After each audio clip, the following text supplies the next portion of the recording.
बाबूलाल ने फांसी के फंदे को चूमा। जब भगत सिंह को फांसी के फंदे पे चढ़ाया गया तो भगत सिंह की जुबान से ये अल्फाज निकले, अब भी जिसका खून न खौला वो खून नहीं पानी है, अब भी जिसका खून न खौला वो खून नहीं पानी है, जो देश के काम न आए वो बेकार जवानी है। 1947 में भारत आजाद हुआ। 1950 को दस्तूर नाफिज करते हुए भारत एक मुकद्दर जमहूरिया मुल्क बन गया। भारतीय समाज अजामत पसंद होने की वजह से यहाँ मुख्तलिफ ज़बानें, जातें, नस्लों और जातों के लोग मिलजुल कर रहते हैं।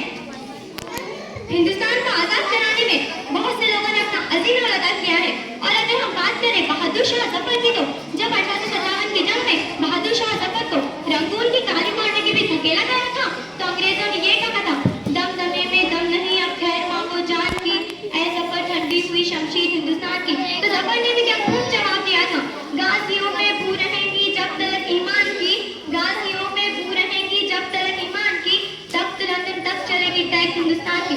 हिंदुस्तान को आजाद कराने में सिर्फ बुजुर्गों का नहीं बल्कि बच्चों से लेकर बड़ों तक हर एक ने अपना अजीम रोल अदा किया है। तब जाकर 15 अगस्त 1947 को हमारा मुल्क अंग्रेजों की गुलामी से आजाद हो पाया है।